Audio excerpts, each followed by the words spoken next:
Bueno, vamos a leer la Biblia antes de que se siente. Lucas 16, 19. Perdón, ¿cuál? Lucas 16 y el verso 19. Vamos a leer hasta el verso 23. ¿Sí? Lucas está en el Nuevo Testamento, ¿cierto? Mateo, Marcos, Lucas, Juan. Es el tercer evangelista. Es que mi señora le perdió. Sí. Lucas 16. Antes de Génesis. 16, 19. Estamos ahí juntitos. Amén, Todos amén. vamos a leer, por favor. Había un hombre rico que se vestía de púrpura y de lino fino y hacía cada día banquete y con esplendidez. Había también un mendigo llamado Lázaro que estaba echado a la puerta de aquel lleno de llagas y ansaba a saciarse de las migajas que caían de la mesa del rico, y aun los perros venían y lamían las llagas. Aconteció que murió el mendigo y fue llevado por los ángeles al seno de Abraham, y murió también el rico y fue sepultado. Amén. 23. Y en el Hades alzó sus ojos, estando en tormento, y vio de lejos a Abraham y a Lázaro en su seno. Hasta ahí nada más. Siéntense, por favor. Bueno, una vez más dándole la bienvenida a todos. Amén. Amén, gloria a Dios. Y dándole gracias a Dios también que nos permite esta oportunidad de congregarnos. Amén, amén. Hemos estado también arreglando aquí Amén. el salón, lugar de predicación. Que no ha notado, pues, no. ¿Se dieron cuenta o no? Más pequeño. Sí. Quizá no más. Se ve más estrecho, hermano. Sí, como quizá no más cabe. Amén, amén. Bueno, gracias a Dios. Sí, aquí ya estamos poniendo este durlo y la idea es que quedemos más cómodos también. Amén. Sí, y no nos vaya a dar mucho frío ahorita en el invierno. Así que bueno, gracias a Dios. Ahí vamos acomodando cada cosa que se va necesitando, ¿cierto? Gracias a Dios. Bueno, vamos a predicar entonces la palabra en el nombre del Señor Jesucristo. Esta semana, anoche escuchamos los anuncios. Mañana tenemos oración de 5 a 7 de la mañana, tenemos oración el día de mañana. Y el miércoles tenemos el culto de oración y enseñanza. El viernes tenemos el culto evangelístico y el sábado también el culto evangelístico, ¿cierto? Amén. Amén. Amén. Y la dominical el domingo. También el jueves hay visitas de parte del comité de red familiar. Así que ese es el trabajo para esta semana. Y como dijo también el apóstol, no dejando de orar en todo tiempo. Sí, que es el principal trabajo. Porque podemos tener la mejor programación del mundo, pero si no le ponemos oración, apague y vámonos, dijo el paisa, ¿cierto? Amén, amén. Entonces, hay que orar. Amén. Amén. Bueno, leímos en Lucas 16, 19, ¿cierto? Dice, Lucas 16, 19 nos habla de la parábola, que yo no creo tanto que sea una parábola, bueno, aunque se ha dicho que es una parábola, pero ni el título es encabezado como una parábola, y ya esto manifiesta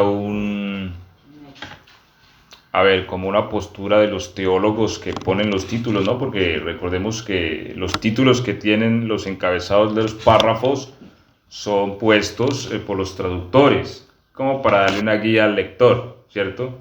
No es que Juan cuando escribió puso título, el rico y Lázaro. Lucas no, sino que lo ponen los traductores para dar una mejor orientación. Sin embargo, ponen parábola del mayordomo infiel, parábola de la cizaña, pero aquí como que no se atreven a poner parábola del rico y Lázaro, porque al parecer este bloque literario no cumple con los caracteres de una parábola. Entre ellas que el Señor Jesús nunca usó nombres propios para hacer uso de una parábola, y aquí vemos por lo menos dos nombres, ¿cierto? Que vemos el nombre de Lázaro y el nombre de Abraham. Así que esto apunta más a que en vez de ser una parábola es un hecho histórico, del cual el Señor nos está haciendo una referencia. Y vamos a hablar un poco respecto a lo que es la muerte, ¿sí? Misteriosa un tanto, sí, bien que tiene su misterio, sin embargo no tanto para aquellos que han conocido la verdad, ¿cierto? Porque la palabra de Dios también da luz respecto a la muerte y el camino que todos tenemos que caminar. Muchas veces le tenemos un miedo profundo a la muerte, pero no debería de ser así entre los cristianos, ¿sí? Está bien que el mundo tenga miedo de la muerte porque el mundo está en tinieblas y no conoce el camino que sigue, pero el cristiano conoce el camino. Amén, amén. Y tiene una promesa, Amén. que el Dios eterno le guiará más allá de la muerte, Aleluya. ¿cierto? Es verdad, amén. Entonces hay que confiar en Dios. Y lo que debemos hacer en vez de tenerle miedo a la muerte es aprovechar el tiempo, porque no sabemos cuándo nos toca a nosotros, Amén. ¿cierto? Porque lo más probable es que todos los que estamos aquí nos vamos a morir. Amén. ¿Ustedes qué creen? Amén. Porque según las estadísticas, 10 de cada 10 se mueren. Aunque Pablo dijo, os digo un misterio, no todos, ¿cierto? Sino que aquellos que estemos vivos para cuando venga el Señor, dijo Pablo, seremos transformados de ojos. Aunque yo pienso que también eso va a ser una muerte. Porque dijo el apóstol que es necesario que lo inmortal consuma. Y al consumir destruye. Bueno, pero hablemos un poco al respecto de la muerte. Y quisiera hacer alusión porque hace unos, yo siempre les hablo a ustedes hace un par de años, porque sí, es más o menos un par de años, que estuve manteniendo una charla con alguien respecto al tema de la muerte. Esa persona es cristiana y tiene muchos años en el Evangelio, pero me estaba compartiendo su posición respecto a la muerte o lo que él creía. Y bueno, lo traigo a memoria porque es importante que analicemos la Biblia. A ver, hay una enseñanza, hay varias enseñanzas respecto a la muerte y el juicio final, ¿sí? Pero vamos a mirar qué dice la palabra y hagamos un balance basados en lo que la Biblia dice para hallar ese punto medio, ¿cierto? Y bueno, partamos de algo, que la muerte es una ley, ¿cierto? Amén.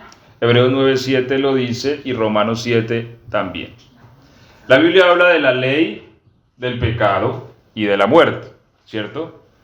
Entendemos que es una ley, claro. Una ley es algo que estrictamente debe cumplirse. Y aunque en los términos jurídicos eso puede llegar a ser relativos, en la naturaleza es mucho más estable. Por ejemplo, aunque también puede haber una relatividad, sin embargo, es muy escasa. Pero hablemos de una ley. Por ejemplo, tenemos la ley de gravedad, ¿sí? La ley de gravedad, cada planeta tiene su gravedad. Nuestro planeta tiene su ley de gravedad, ¿sí? Que es una aceleración. Todo objeto va a caer a 9.8 metros por segundo. Suéltelo aquí, o suéltelo en Colombia, o suéltelo en Estados Unidos. Bien, hay ciertas irregularidades en algunos puntos de la Tierra, pero como ley eso funciona aquí en cualquier parte, tiene que ser así y no podemos cambiar eso. Y más de que yo diga, hombre, yo voy a poner este teléfono y mire que no se cae. Bueno, ahí lo tengo, pero hasta que la mano me aguante, porque a última es una ley, todo va para el suelo. Y como le dijo alguien, un niño al papá, Papi, ya descubrí que es lo que detiene la caída del cabello. Digo, ¿qué, mijo? El piso. Claro, porque de ahí no pasa, ¿cierto? Así que la ley de gravedad todo lo pone en el suelo y ahí queda. Amén. Así la muerte y así el pecado. Mire que son dos leyes. Así yo me proponga no pecar. Sencillamente el ser humano está bajo una ley, es la ley del pecado, que el que la puede vencer es Cristo. Así la ley de la muerte, así yo no quiera morir, yo me voy a morir. Mire, por ahí escuchaba a los ingenieros de Google decir que dentro de 8 años el ser humano va a alcanzar la inmortalidad. ¿Sí? ¿Usted qué dice, hermanita María? Sí. Bueno, lo que sí dice la Biblia es que de la manera que está establecido que los hombres mueran una sola vez Amén. y después de eso venga el juicio. Y yo creo que no hay nadie más grande que Dios. Si Dios dice que los hombres están establecidos a morir una sola vez, pues por más ingeniería que le pongamos a esto, vamos a resultar fracasando, ¿sí? Porque la Biblia dice que solo hay un nombre en el cual podemos ser salvos, ¿sí? Así que por más nanotecnología que le pongan a esto, no haga y no. Después de que lleguemos a cierta edad, ponerse al día con la funeraria, ¿cierto? Porque lo más probable es que en algún momento, y eso que una vez se dice cierta edad, no, porque en cualquier momento el ser humano puede morir. Estamos expuestos a la muerte cualquier momento. Hay una ley operando en nosotros, es la ley de la muerte. Y cuando esa ley empieza a operar, ahí no hay crema Pons ni cirugías. Todos vamos para el lugar donde vamos. ¿Sí? Amén. Amén. Y eso hay que verlo con madurez, porque a veces el ser humano no envejece con dignidad y se queda en el pasado, pero en nosotros opera algo y nosotros tenemos una promesa que va más allá. Gloria a Dios. Amén. Entonces es ley. ¿Y qué es en sí la muerte? Bueno, la muerte, más que en el contexto biológico, la muerte tiene un concepto espiritual y es una separación de Dios ya. Eso es como ese aparato, mire, si yo lo desconecto del enchufe está muerto. Ya, eso es la muerte. O sea, la muerte en sí ni siquiera es la inexistencia, porque ese aparato existe, pero si yo lo desconecto, ¿sí? Hágalo pues sonar. Lo tira al piso, ahí sí suena. Será de la única forma, ¿cierto? No sirve, está muerto. Entonces esa corriente eléctrica es la que le da vida a ese aparato. Amén, así es. Así hay una fuente de la vida en el universo. Se llama Dios, se llama Jesucristo. Todo lo que está conectado a Él está vivo. Lo que se desconecta de Él ha muerto. Así exista, está muerto. Por eso cuando el Señor a alguien le dijo, te seguiré, pero deja que vaya y entierre a mis padres, el Señor le dijo, deja que los muertos sepulten, entierren a sus muertos, ¿cierto? Tú ven y sígueme. Porque el Señor llamó a los vivos muertos. ¿Por qué los llamó muertos estando vivos? Porque están desconectados de Dios. Y al estar desconectado uno de Dios está muerto, así camine. Amén. Mire, el diablo está muerto, así haga lo que haga. Y todo su imperio está muerto. Porque no tiene conexión alguna a Dios. Entonces, en el contexto espiritual esto es la muerte. Hay una separación de la vida es Dios y todo lo que se separó de Él está muerto. Dios le dijo a Adán y Eva, el día que comieran de ese árbol morirán. Dicho en otras palabras, es el día que ustedes coman de ese árbol se van a separar de mí. Y ellos lo hicieron y efectivamente ese día se separaron de Dios, ¿cierto? Pues el Señor los echó, dice la Biblia. Así como dijo Caín, hoy me echas de tu presencia. Así dice la Biblia que Dios los echó del huerto. Y puso un ángel con una espada de fuego para que no regresara. Así que la muerte separa. Es una separación y es una ley, ¿sí? Nosotros realmente nacemos muertos. Mire lo que es la paradoja de la vida. Pero volviendo al punto, Hay una doctrina que era la que me proponía el hermano con que yo les digo que estaba hablando acerca del sepulcro. Porque él me decía que el sepulcro es el lugar donde yacen los muertos, pero él me lo proponía desde el sepulcro, lugar donde ponen el cadáver. ¿Basado en qué? En Mateo 10:28, donde dice que llegará la hora en que los que están en ¿dónde? Oirán su voz, ¿cierto? Entonces él me decía que cuando una persona muere va al sepulcro y ahí se queda, es decir, entra en un dormir eterno, pero está en el sepulcro ahí, o sea, su cuerpo ahí. Cuando resucite, del sepulcro vendrá su cuerpo, ¿sí? Ahora, tratando de darle armonía a esto dentro de todo lo que es la enseñanza bíblica, resulta que esto difiere de muchas posiciones bíblicas, ¿no? Que habría que armonizarlas para que pueda funcionar una teología. Porque, a ver, resulta que la Biblia es un libro de ciencia. Bien, alguien decía, Dios es matemático porque en el universo encuentran mucha matemática, ¿cierto? Porque todo está ajustado matemáticamente. Yo diría, decir que Dios es matemático es reducirlo mucho, porque Dios es todo. Amén. Dios es matemático, es artista, es todo. Todo lo que uno pueda imaginar, Dios lo tiene. Amén. ¿Sí? Y todo proviene de Él. Amén, amén. Entonces, la Biblia es un libro que también comunica la ciencia del Altísimo. Y muchas veces, así como opera el método científico en una propuesta de otra ciencia, la teología también requiere de un proceso científico, es decir, una observación, ¿cierto? Una teorización inclusive y una certificación de esa teorización. Entonces yo puedo teorizar una doctrina, pero yo no la puedo certificar sin que a mí la Biblia misma me compruebe que funciona y que tiene fluidez. ¿Me hago entender? ¿Sí?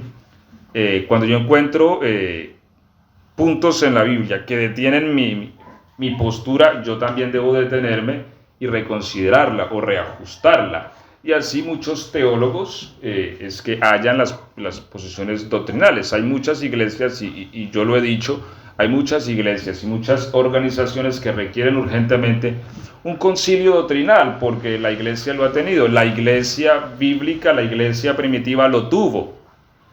¿Y qué es un concilio? Es eso, es analizar la teorización de una doctrina y juzgarla conforme a la fluidez bíblica para determinar si es válida o no.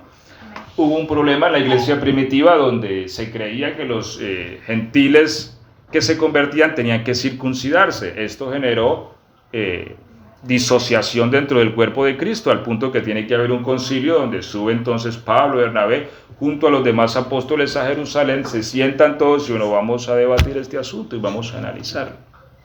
Al final encuentra una respuesta y dice Pedro, bueno, nos pareció bien a nosotros y al Espíritu Santo que los gentiles que se conviertan, pues guárdense de fornicación, de ahogado y de sangre.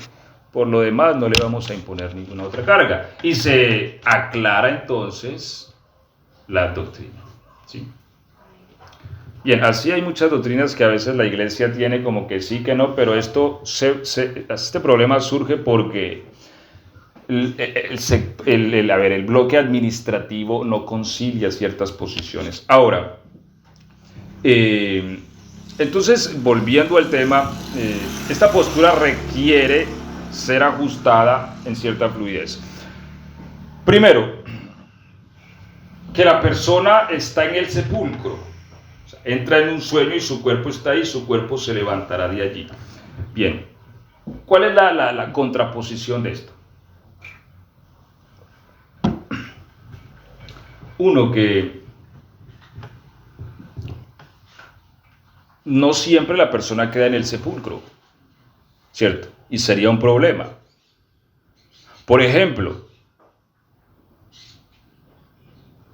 en cierta ocasión enviaron un cohete al espacio, tripulado por unos astronautas, ¿sí?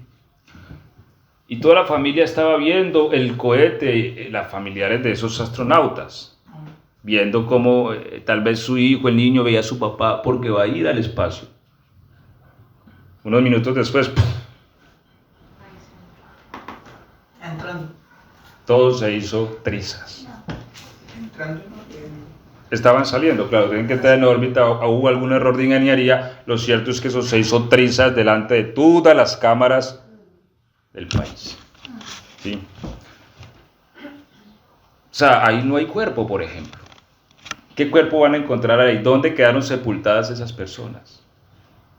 Solo son partículas que flotan en el aire. Cualquier otro ser humano las pudo haber respirado. Sí, claro. Todo se desintegró. ¿Dónde está su cuerpo? Pues en la resurrección, ¿de dónde van a salir ellos? Sería la pregunta.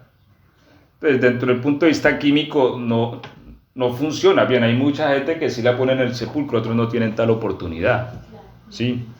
Otros son desechos en la nada. O hay quien se va al mar y se lo tragó un tiburón, por ejemplo. Y resulta que los chinos agarraron el tiburón y se lo comieron. Que está dentro de las posibilidades, ¿cierto? Sí. No, porque es que eso es la química, mire. La química, o sea, ¿de qué está hecho nuestro cuerpo? Todos los elementos que componen. Allá cuando fuimos a la escuela nos enseñaron que habían 100 y tantos elementos químicos. Bien, nosotros estamos hechos de eso, y todo lo que hay en la Tierra está hecho de lo mismo. Sí, tenemos esos elementos, y cuando esos elementos se desintegran por un proceso químico, caen a la Tierra y eso lo absorbe un árbol o lo absorbe otra cosa y hace otra cosa. Nos enseñaron que la materia no se creaba ni se destruía, ¿cierto?, sino que se transformaba. Sí. Entonces, por eso el Señor dijo, el polvo vuelve al polvo. ¿Sí? Entonces, Pablo habla al respecto y dice, alguien se preguntará entonces con qué cuerpo va a resucitar el que resucita, ¿cierto? Y Pablo mismo responde de una manera un poquito como así, como al estilo de Pablo, ¿cierto? Diciendo que no debemos de ser necios al hacer tal pregunta. Porque el grano de trigo cae. Claro, mire que uno siembra, pongamos un maíz, por ejemplo, ¿cierto? Porque hay hermano hoy del que tiene experiencia en cultivo de maíz. Uno siembra un grano de maíz, pero para que salga una planta de maíz, ese grano se tiene que podrir, ¿sí? Y lo que se cosecha no es el mismo maíz que uno sembró. Bien, es el mismo en su naturaleza, pero no en el granito que yo puse, no. Ese se tuvo que podrir para que fluyese la vida. De manera que el cuerpo de resurrección nuestro no depende de este cuerpo que tenemos hoy día, sino que dentro de nosotros está, así como en el grano de maíz, está algo que se llama la vida de Dios. Bien, dentro del grano de maíz está la genética o el código para que salga una planta. Dios puso en nosotros la vida de Jesús. Amén. Y esa vida tiene la capacidad de crear un cuerpo a la semejanza del de Jesús. ¿Sí? Entonces, pero para eso es necesario que esta cáscara se pudra. Pero la vida va conservada en el espíritu. Volviendo al ejemplo de aquel aparato que estalló. Desintegró el cuerpo de las personas que iban allí, pero no pudo desintegrar su espíritu. ¿Sí? Ahora, si en ese cohete iban personas que tenían a Cristo en su espíritu, pues ese código que está en su espíritu les dará un cuerpo en resurrección para volver. ¿Me hago entender? Entonces, nosotros no dependemos, eso está en 1 Corintios 15, donde Pablo viene hablando de la resurrección, de el cuerpo que se pone. De allí donde también vienen algunas enseñanzas que el cuerpo no se puede incinerar, que porque entonces ¿cómo va a resucitar? Es decir, el fuego, mire, el fuego o el que lo entierren es lo mismo. ¿En qué sentido? Mire, el fuego es una reacción química. Cuando algo le prenden fuego, lo que hace es que las moléculas se desenlazan y sus partículas se van. Pero si usted deja un pedazo de hierro afuera por 50 años, ¿qué pasa? Cuando vuelva, él se oxida con el oxígeno y entre más tiempo pase, más se va haciendo polvo, ¿sí? Se va haciendo polvo. Mire, por ejemplo, los barcos, ese proceso es mucho más acelerado. Los barcos hay que estarlos pelando y pintando porque el salitre y todo del mar se come rápido la lámina. Y hay lugares donde alguien compra, por ejemplo, una moto, una heladera o algo, y rápido se deshace el hierro, ¿sí? Es lo mismo, es un proceso químico que desintegra lo que está hecho. Entonces, fuego o esto, a última es lo mismo, se vuelve polvo, ¿sí? Entonces, hay quien dice que no se puede incinerar, basados en un texto donde habla de los pecados de Moab, ¿cierto? De Amón, Moab, Amón creo. Bueno, queda pendiente, donde dice que quemaron los huesos. Creo que fueron los huesos del rey de Moab. Hasta consumirlos, pero yo creo que la naturaleza más del texto se está refiriendo a la crueldad misma con que trataron al rey, al punto que no le dieron ni siquiera una sepultura digna siendo un rey. Más que al que si se puede o no incinerar. En la Edad Media muchos cristianos los prendieron vivos, hasta consumirle los huesos. Entonces, ¿con qué van a resucitar? ¿Sí? Muchos cristianos fueron quemados. Así que no es que al incinerarse, no, nuestra resurrección no depende del cuerpo que tenemos. No, porque si dependiera de él, entonces imagínense los que no somos tan bonitos. Sí, ahí sí. Las calaveritas por ahí. ¿Cómo? Pues saldrían las calaveritas por ahí. Las que son pesadas. El cuerpo se descompone. Imagínense el que por ejemplo, uno que es cierto que no le tocó mucha gracia. Si la base de transformación es el cuerpo mismo, no hay esperanza ya, ¿cierto? Pero lo que dice la Biblia es que nosotros tenemos un cuerpo hecho a la imagen de la gloria suya. ¿Sí? Entonces, no dependemos, cerramos ese punto, ¿sí? No dependemos del cuerpo físico que tenemos. Este se puede aniquilar, este se puede destruir. Pablo mismo lo dijo, si esta nuestra morada se deshiciere, ¿sí? Tenemos una en los cielos, no hecha de manos de hombres, ¿cierto? Se está refiriendo a una habitación, nuestro cuerpo, porque nosotros vivimos en nuestro cuerpo.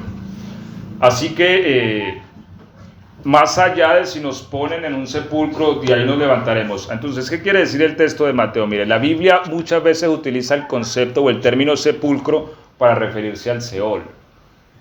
Amén. Y el Seol es el lugar de los muertos, o el reino de la muerte. Entonces, cuando el Señor dice muchos de los que están en el sepulcro, hace referencia a los que están en la muerte. De hecho, el sepulcro es un término muy judío, como el término se reunió con sus padres, ¿sí? Está en el sepulcro, se refería a que está muerto, más que es que la persona quedó ahí a donde lo pusieron. No, la persona no queda ahí, ¿sí? El cuerpo está ahí, pero el cuerpo se desintegra hasta deshacerse completamente, y el día de mañana esa misma materia puede ser parte de otra cosa. Porque es como cuando uno se come una fruta, mire. El cuerpo metaboliza esa materia y la hace parte del cuerpo de uno. Así es la materia y así es la vida. Bien, entonces, respecto al tema del sueño, vamos a tocar algunos textos que tienen, como les decía entonces, una contraposición, y es, bien, hay dos textos, uno está en Eclesiastés 9:5, donde dice que los que están vivos saben que han de morir, mas el que está muerto nada sabe. ¿Por qué? Y en su memoria es puesta en el olvido. Bueno, cabe resaltar que cuando dice que su memoria es puesta en el olvido, se está refiriendo a la memoria no del muerto, ¿cierto? Sino a la memoria de los vivos. ¿Me hago entender? 3/4 regular. Bueno, a ver, cuando dice que su memoria es puesta en el olvido, se refiere a esto, mira. Ejemplo, yo me muero hoy. Ejemplo, ¿no? Me van a llorar mis personas más cercanas, ¿cierto? Me van a recordar. Cuando esas personas mueran, ¿quién me va a recordar? Seguramente que nadie, o tal vez alguien por ahí me recuerde en algún momento, y después de que muera ese alguien, ¿quién me va a recordar? Es decir, ¿quién recuerda a los muertos de hace 100 años? Sí. A eso se refiere cuando dice su memoria es puesta en el olvido. ¿Sí? Es decir, ¿quién lo va a recordar? ¿Quién va a tener memoria del muerto? Pastor, eso es más o menos como lo que pasó en la muerte de José. Que murió José y vino un rey que no conocía a José ni nada de esa generación. ¿Sí? ¿Más o menos? Sí. Se olvida, o sea, todo se olvida. Todo es vanidad, dijo el predicador. Ahora, también Pablo usa el término dormir para referirse a los cristianos, ¿cierto? Acerca de los que duermen. Cristo también lo utilizó. Y es un término también muy judío, en el sentido de que el que está dormido va a despertar. Entonces, la persona que era salva no se le atribuía mucho el término muerte, porque la muerte es una separación total de Dios. Así que Cristo también lo utilizó, por ejemplo, cuando fue a resucitar a la niña que le dijo, ella duerme, le dijo a la gente, ¿cierto? O cuando habló de Lázaro, nuestro amigo duerme. Pero dice que ellos decían, bueno, si duerme va a despertar. Así que el Señor les dijo, esto es como que no entienden de ninguna manera. Hombre, está muerto, hombre. O sea, les habló claramente, ¿no? Está muerto, pues. ¿Entendieron? Ahí sí entendieron, sí, porque el dormir es un concepto que apela a la idea de que si está muerto, si duerme, despierta, ¿sí? Y no está separado plenamente. Ahora, ¿por qué no podemos aplicar el concepto teológicamente a que se establece como que una persona muere, se apaga y ya, y no vuelve a despertar hasta que entre en resurrección? Porque hay muchos textos que lo contradecirían. Y empecemos. Apocalipsis 6:10, por ejemplo. Vamos a leerlo.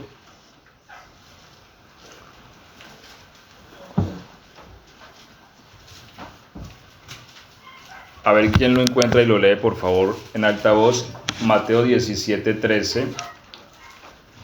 Yo los voy a ir mencionando, ustedes los va leyendo y yo voy a mencionarlos. Así nos rinde más el tiempo y podemos terminar. Bien, Apocalipsis 6:17 habla de las almas que estaban bajo el altar. ¿Recuerdan?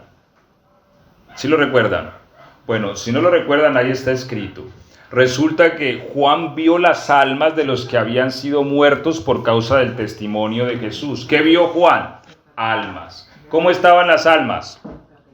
Muertos. No, las almas no estaban decapitadas. Ellos habían sido decapitados o habían sido muertos. Sí, porque el alma no puede ser decapitada. Es decir, al parecer el alma es una unidad que no puede ser dividida. El cuerpo humano sí, porque alguien le puede arrancar la cabeza a otro. Pero el alma no. Ahora, allí estaban las almas de los decapitados, de los que habían sufrido por causa de Cristo, de los que habían sido atribulados. Y ellos clamaban. Mire que inclusive en la muerte se puede clamar a Dios. ¿Sí? Porque estando muertos clamaban a Dios. Quiere decir que no estaban dormidos. ¿Y apelaban a qué? A venganza. Pedían a Dios justicia, ¿cierto? Señor, ¿hasta cuándo vas a vengar nuestra muerte? Estaban pidiendo a Dios justicia. Bien, el Señor les contestó y les dijo que le dieran ropas blancas y que esperaran un poco, porque habían otros que también tenían que morir de la misma manera. Amén. Mateo 17:13 nos habla de la aparición de dos personajes muy importantes en las Escrituras. ¿Quién? Moisés y Elías, ¿cierto? Recordemos que cuando estaba el Señor en el monte de la transfiguración, se les apareció Moisés y Elías, ¿sí? Y hablaban con el Señor, ¿cierto? Entonces, bueno, por lo menos Elías sabemos que no está muerto, porque fue llevado vivo por los ángeles, ¿cierto? Pero Moisés sí dice la Biblia que murió.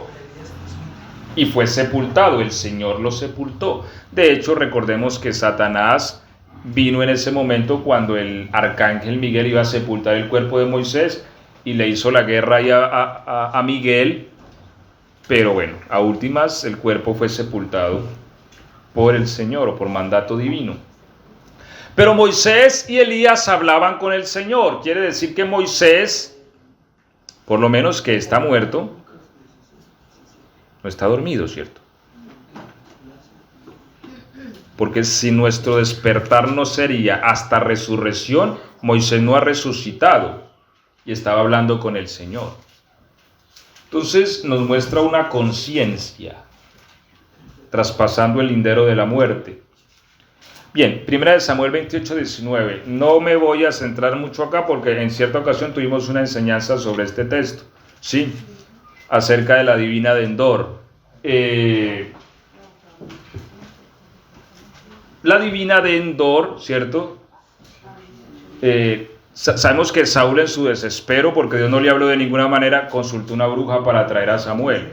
Bien, aunque el plan no le salió a Saúl como quería ni a la bruja, lo que sí es que por un acto soberano de Dios, Dios trajo a Samuel y le dio una palabra profética a Saúl, ¿cierto? ¿Qué le dijo? Mañana usted y sus hijos van a estar muertos y van a estar aquí conmigo. ¿Sí? Bien, ahí cayó Jonatán, los hijos de Saúl, y cayó Saúl, ¿cierto? Pero mire cómo narra la visión, porque la Biblia nunca menciona que la bruja haya invocado a Samuel, ¿no? Porque yo les he explicado que en la brujería, cuando un brujo invoca el espíritu de un santo, puede morir en el acto, ¿sí? Es decir, a Dios le indigna. Mira, hay cosas que Dios tolera, hay cosas que no. Y eso es importante entenderlo. Hay cosas que Dios no tolera. Y entre ellas está que en la brujería se invoque el espíritu de un santo.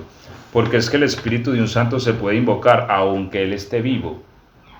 No podemos confundir el espíritu y el alma. Son cosas distintas. Recordemos que el espíritu está compuesto de una naturaleza distinta, regido por unas leyes diferentes. Es decir, las leyes que rigen el mundo espiritual no son las mismas leyes físicas que rigen el mundo físico. Y una de las cosas que tiene el espíritu es la capacidad de proyección. Es decir, el espíritu puede ir y estar en otro lugar. ¿Me hago entender? El Señor se llevó a Ezequiel en el espíritu hasta Judá, estando él en Babilonia. Dice que fue llevado alzado en los aires. Y también Juan en Apocalipsis dice, estaba yo en el espíritu en el día del Señor. Entonces el espíritu puede ser proyectado. Por eso un espíritu puede ser invocado. Digamos, en la brujería, ¿qué es lo que hacen para matar a alguien? Hay muchas formas, pero entre ellas es la invocación del espíritu. Por ejemplo, conjuran una botella e invocan el espíritu de esa persona hacia esa botella. Y el espíritu viene y lo tapan en esa botella. Claro, la persona se empieza a asfixiar o ahogar. O en otros casos invocan el espíritu sobre un espejo y puñalean el espejo. Y la persona muere. Ahora, porque una persona se puede matar desde el espíritu, no solo desde el cuerpo. Bien, esto es todo un tema que habría que desarrollar, pero nosotros tenemos, es la forma como más práctica que se puede explicar. Nosotros tenemos dos cuerpos. ¿Por qué? Porque estamos en medio de dos mundos. Un cuerpo que interactúa con un mundo y otro cuerpo que interactúa con otro. Ambos tienen leyes distintas y por eso son hechos de maneras distintas. Nuestro espíritu es otro cuerpo que interactúa con lo que es espiritual. Pero si nuestro espíritu es herido, nosotros podemos morir físicamente. Es lo que le pasa a la bruja que dicen, es que se convirtió en rata y le corté una mano y la bruja al otro día estaba... Claro, el cuerpo sufre lo que el espíritu sufra. ¿Sí? Porque son una sola cosa. Es una sola cosa. Si se ataca al espíritu, se ataca al cuerpo. Nuestro espíritu fue golpeado el día que Adán y Eva comieron del huerto. Eso fue una muerte así inminente. Y el cuerpo empezó a experimentar la vejez y todo. Lo que golpea al espíritu, golpea al cuerpo. El cuerpo es un reflejo de lo que pasa al espíritu. Cosas así. Entonces, el espíritu de un santo puede ser invocado, pero a Dios eso le indigna. Y cuando eso sucede, en la mayoría de casos, aparece un ángel y mata al invocador. Entonces, por eso los brujos se cuidan mucho de eso y ellos indagan a quién van a invocar antes de invocarlo, porque ellos pueden morir en el acto. Por eso la bruja le dijo a Saúl, mire que yo hice esto aunque expuse mi vida. Porque cuando ella se da cuenta que Samuel es la persona que viene a invocar, la bruja gritó. Porque seguramente ella vio el ángel del Señor dispuesta a matarla. Sí, o sea, cuando ella dice, veo dioses que suben del abismo, ella veía los ángeles del Señor que traían a Samuel. Porque recordemos que el abismo, suben de la tierra, perdón, no del abismo. Recordemos que el Seol está en las profundidades de la tierra, abajo. ¿Sí? Allá van los muertos. No es como a veces nos han dicho que es que, se fue para el cielo. No. Cristo dijo, el Hijo del Hombre tenía que estar 3 días y 3 noches en las profundidades del mundo, o en el corazón de la tierra. ¿Sí? Allá descendió el Señor. Bien, allá descienden los muertos, allá descendió Samuel. Para salir de allá, ya dijimos que nadie puede salir, que eso fue una enseñanza que tuvimos, recuerdan, excepto que Cristo lo saque, porque Él tiene las llaves, que el que tiene las llaves es el que abre y cierra. Entonces, Él puede traer un muerto o no. Que es que yo fui a donde la bruja fulana para llamar a mi tío para que él me dijera dónde había dejado la plata. Eso no es verdad. Quien viene no es el tío, porque el único que tiene autoridad para que un muerto pueda volver es Cristo. Y yo les di una enseñanza sobre eso. Los muertos sí pueden volver si Cristo quiere sacarlos. Pues sacó a Moisés, lo trajo, habló con él. A Samuel. Es decir, Dios puede hacer lo que Él quiera porque Él tiene el poder. Amén. El problema es cuando el ser humano quiere hacer cosas que no le competen. Ahí entra Satanás a engañar. ¿Sí? Entonces, vemos aquí a Samuel, que Samuel estaba despierto, le habló y profetizó. Esto no es una adivinación, profetizó. Porque tal cual Samuel le dio el datico a Saúl, tal cual pasó. Al día siguiente, en batalla, se dispersó Israel, murieron él y sus hijos. ¿Sí? Bien, aquí vemos otro texto entonces donde un muerto no está, un muerto está consciente fuera de su cuerpo. ¿Sí? El caso de Moisés, las almas, el caso de Samuel. Vemos entonces donde leímos al principio de la enseñanza, Lucas 16, 23, donde Abraham habla con el rico. Amén. Vio a Abraham, habló con él. Y ambos, los 3 están muertos, el rico Abraham y Lázaro. Ahora, tienen conciencia, hablan, sienten, recuerdan, porque el rico dijo que tenía 5 hermanos. No están dormidos como tal, sino que están conscientes.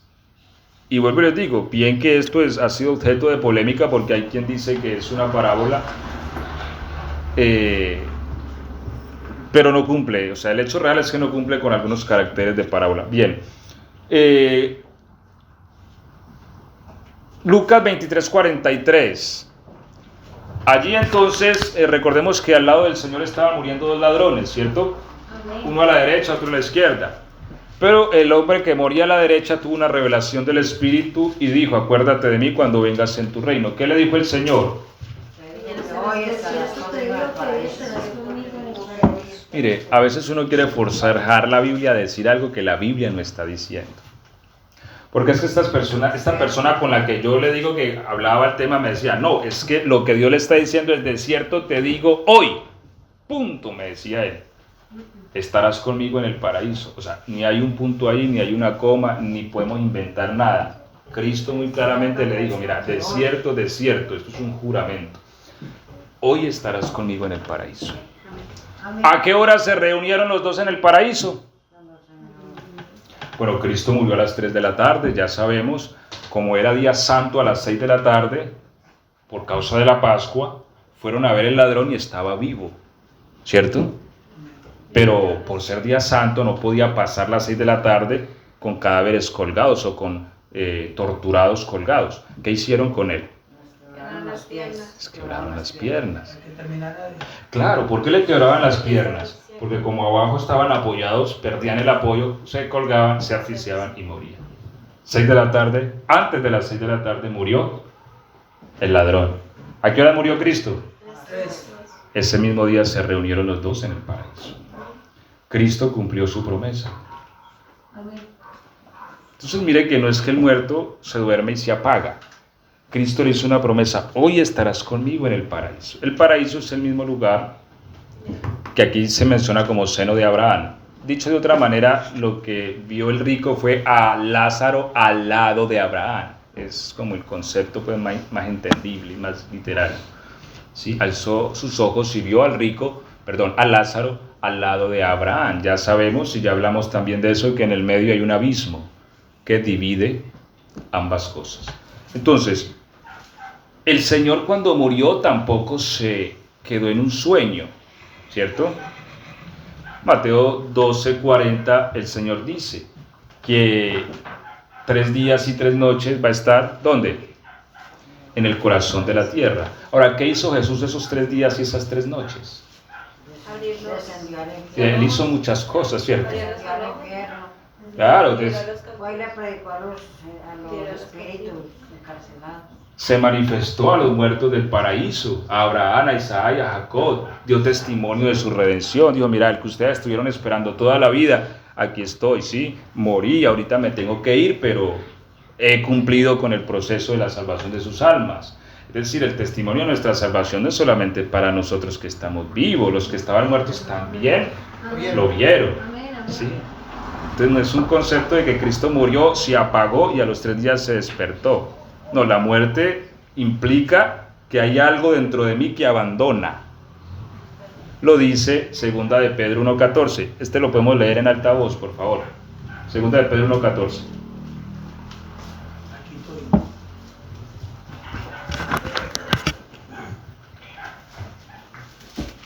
¿Quién lo encontró? Sabiendo que en breve debo abandonar el cuerpo, como nuestro Señor Jesucristo me ha declarado. Y en Pedro dijo: mira, ya se me acerca la hora de colgar los guayos. Pero literalmente, ¿qué dijo él? Tengo que abandonar el cuerpo. Tengo que irme de este cuerpo. Ahora, Filipenses 1:23, ¿quién lo encontró? Que lo pueda leer en altavoz, por favor. Yo creo que desde el 22 lo podemos leer. Y la mayoría de los hermanos cobrando ánimo. Estamos en Filipenses, sí. Filipenses 1:23. Yo creo que desde el 22 podemos leer. Porque de ambas cosas estoy. Léalo desde el 22, Javi, por favor. Perdón. ¿Qué cita es, pastor? Filipenses. 1:22. Más si el vivir en la carne resulta para mí en beneficio de la obra. No sé entonces qué escoger. Siga leyendo, por favor. Porque de ambas cosas estoy puesto en estrecho, teniendo deseo de partir y estar con Cristo, lo cual es muchísimo mejor. Amén. Amén. Aquí Pablo está hablando, ¿cierto?, de que él quisiera morirse. ¿Para qué? Para irse y estar con Cristo, que es mejor que estar aquí. Pero él dice: bueno, yo creo que voy a estar aquí otro ratico por causa de ustedes, porque tengo que seguir enseñándoles la palabra y tengo que enseñar, bueno. Pero nos indica de que hay algo mejor que estar aquí. Si fuera solo un dormir y un apagarse, ¿en qué sería mejor? ¿Cierto? Entonces hay una experiencia consciente después de la muerte que experimenta el alma. Ok, bien, aquí hemos tocado algunos textos, sin embargo hay más. Que vuelvo y les digo, para nosotros mantener la teología de que al morir hay un apagón y ya, tendríamos que dar una explicación muy coherente a todos estos textos, donde nos muestra conciencia después de la muerte. Conciencia. Es decir, hay un desacople en la muerte. Sabemos que el ser humano está hecho de 3 sustancias, como ya les dije, ¿cierto? Tenemos el cuerpo físico, tenemos el cuerpo espiritual, o a lo que la Biblia llama el espíritu, y está el alma, que somos nosotros. Cuando nosotros morimos, esas cosas se desprenden todas tres. Por eso la muerte es un estado de desnudez. Pablo mismo lo dice, ¿cierto? De el ser desnudados. Ahora, nuestro cuerpo va al polvo de donde fue tomado y nuestro espíritu va a Dios, quien lo dio. El espíritu se encomienda. Cristo antes de morir, ¿qué dijo? No, mi alma. Su alma fue al Seol, abajo. Por eso dijo el salmista, inspirado por el Espíritu: no dejarás mi alma para siempre en el Seol. Ahora, el Espíritu va a Dios, en tus manos encomiendo mi espíritu. Se fue. El Espíritu es lo que hace particular cualquier criatura, cualquiera. Las personas se conocen en el mundo espiritual por su espíritu, ¿sí?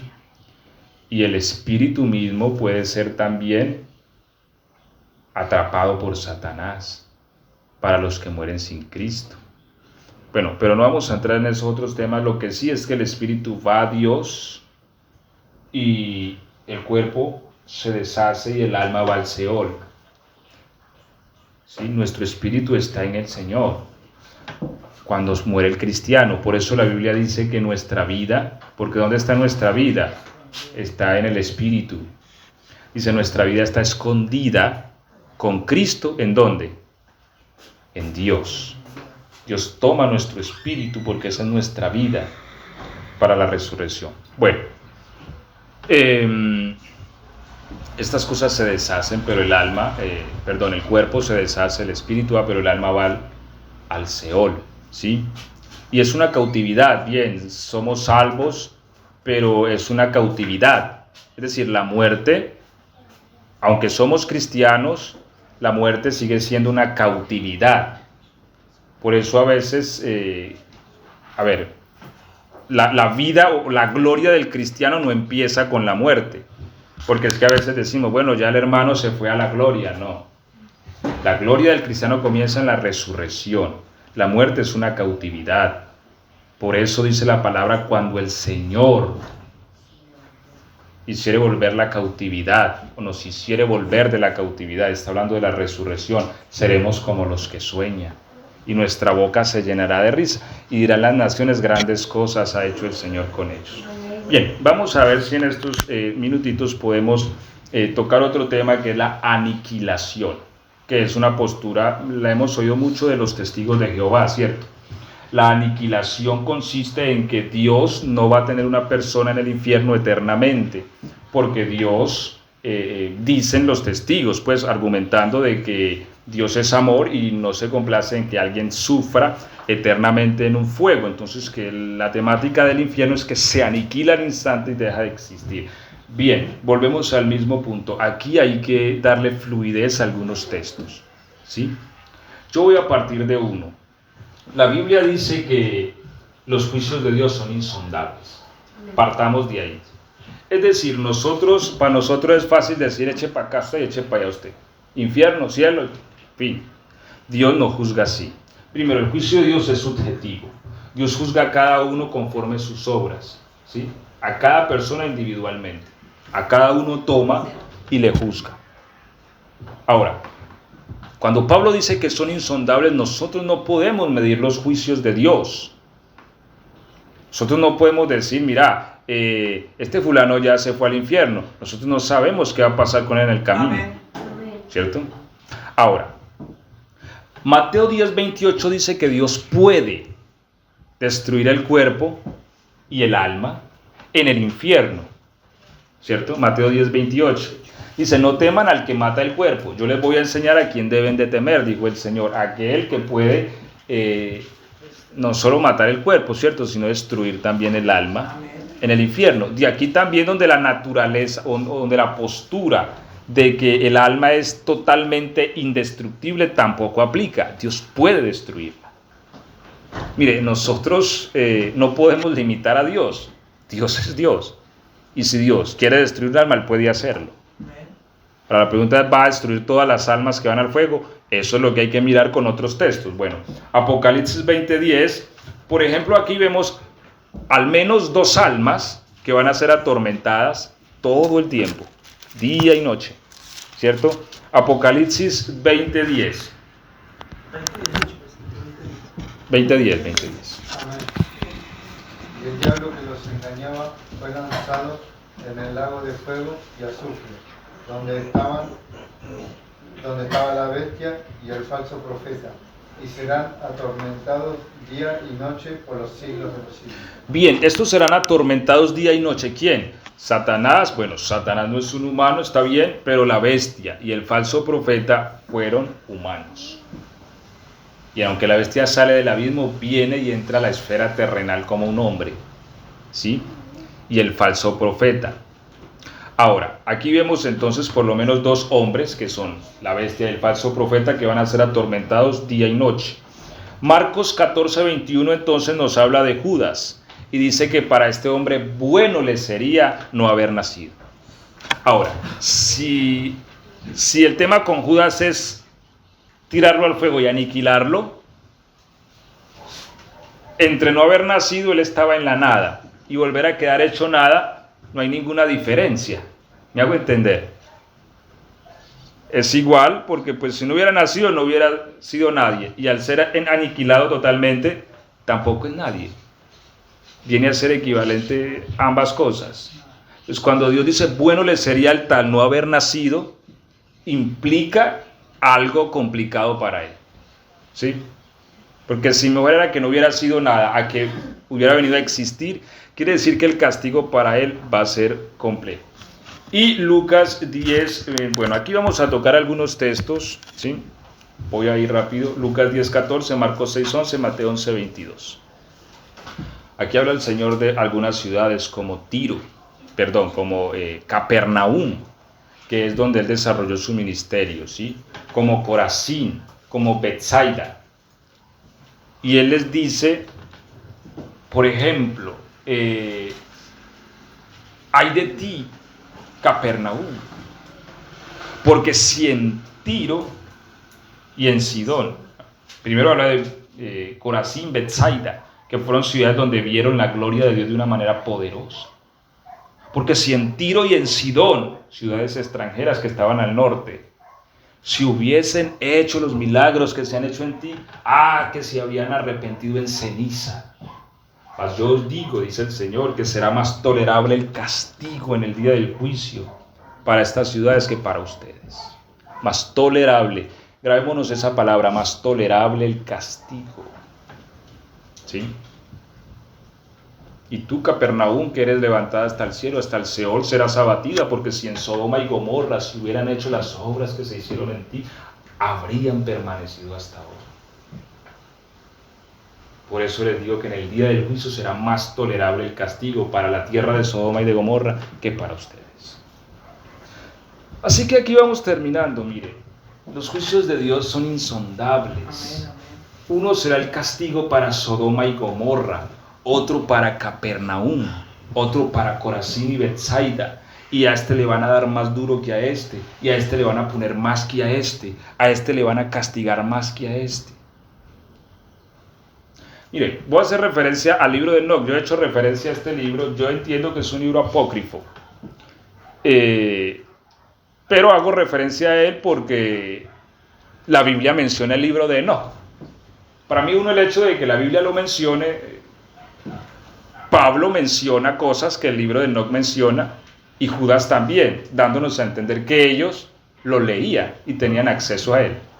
Bien, por X o por Y no sabemos, no quedó dentro del canon bíblico, pero una de las cosas, ¿y por qué hago referencia al libro? Porque cuando Dios empieza a impartir el juicio a los ángeles que descendieron en el monte Hermón bajo juramento para tomar mujeres, a través de los ángeles, el Señor le dice el libro de Enoc, ¿no? Dice a Azazel, quien es su líder, átalo por muchas generaciones hasta el día del juicio, y allí será condenado perpetuamente. Pero cuando toca a otros, fulanos por allá más inferiores, dice, a este átalo por 10.000 años. Y yo me ponía a pensar en eso, yo decía, wow, o sea, Dios a todos los toma, uno a uno, y dependiendo la gravedad de su maldad lo castiga y lo enjuicia. Mira, Dios tiene en cuenta muchas cosas, y eso también lo hemos hablado. Dios no nos juzga a todos de la misma manera. Dios a cada uno nos juzga distinto de acuerdo al conocimiento que tengamos, de acuerdo a las oportunidades que hayamos tenido, de acuerdo a la capacidad que tuvimos, de acuerdo al dinero que tuvimos, de acuerdo a todo lo que nosotros podamos tener o dejar de tener. Dios nos juzga distinto. Dios no va a juzgar lo mismo al rico que al pobre. Dios no va a juzgar lo mismo al sabio que al ignorante. Dios no va a juzgar lo mismo al que oyó el Evangelio 500 años al que lo oyó una sola vez. Amén, amén. No. Se le demandará. Se le demandará más, porque al que mucho se le da, más se le demandará. Amén, amén. Entonces los juicios de Dios son insondables. Dios puede destruir un alma en el infierno, puede destruirla. Sí, si Él dice, bueno, vamos a que eche humo y ya. Eche humo y ya. Ejemplo, ¿no? Bien, suena un poco así, pero los juicios de Dios en parte son pesados. Uno ve el juicio de Dios y uno se asusta porque es cosa tremenda. Sí. Pero a pueden darle tantos años, porque si el Señor dice, en el juicio final va a ser más tolerable, vamos a tener más tolerancia con Sodoma y Gomorra que con ustedes. Ah, pero es que en Sodoma hicieron esto, aquello y lo otro, y aquí no hemos hecho eso. Sí, pero aquí tienen al Cristo y no lo quieren oír. Ese es el problema. Sí. Entonces mire que se va a tener más tolerancia con Tiro y Sidón que con Corazín y Betsaida. Ustedes vengan acá, vamos a ser un poco más tolerables. A ustedes les vamos a poner este juicio, pero ustedes vengan acá. El Cristo estuvo andando por sus calles, en sus plazas predicó, y ustedes nada que prestaron oído. Va a ser más pesado. ¿Sí?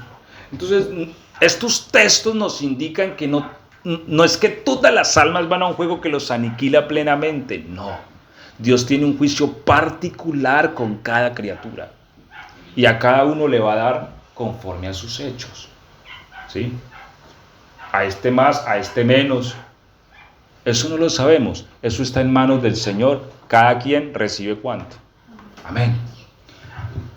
Y concluimos, hermanos míos, con Salmos 48, 14.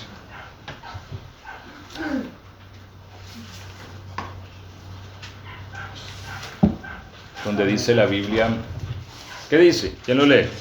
Porque este Dios es Dios nuestro, eternamente y para siempre. Él nos guiará aún más allá de la muerte. Amén. Amén. Esta es la promesa que tiene el cristiano. Vamos a entrar a la muerte, pero vamos a tener un guía. Mire que la Biblia misma muestra que Lázaro fue llevado por ángeles. Fue custodiado. Y que su alma fue custodiada, fue guiada hasta el lugar de su reposo. Lázaro, ¿sí? Fue llevado por los ángeles. Muchos cristianos antes de morir han testificado ver ángeles. Estando en su lecho de muerte, vinieron por mí. Algunos lo han dicho. Viendo ya a los ángeles llegar por su alma. Amén, gloria a Dios. La promesa de Dios cumpliéndose. Amén. Vas a ser guiado. Porque estamos en un mundo lleno de demonios y de fuerzas espirituales. Así que los cristianos son tomados por ángeles. Alguien decía antes de morir, veo que vinieron por mí, son ángeles y miden más de 2 metros, decía. Venían seres a escoltarlo, a llevarlo hasta el lugar de su reposo. Lo fiel que es el Señor. Entonces, por eso yo les decía al principio, nosotros los cristianos no debemos tener miedo a la muerte, porque se nos da una promesa de ser guiados. Amén. Vamos a ser guiados en esos senderos hasta el lugar de su reposo. Como se le dijo a Daniel, tú vas a ir y vas a reposar hasta que tengas que volver. ¿Sí? Porque es un lugar de reposo, porque hay una cautividad, como les dije. Porque de allá no se puede salir. No es que yo voy a ir un momentico allá a visitar a mi familia. No, estás muerto, estás cautivo. Aunque salvo, estás cautivo. Ya llegará el día en que el Señor hará volver nuestra cautividad. Y entonces seremos como los que sueñan. Amén. Amén, amén, gloria a Dios. Vamos a estar de pie y vamos a darle gracias a Dios. Amén.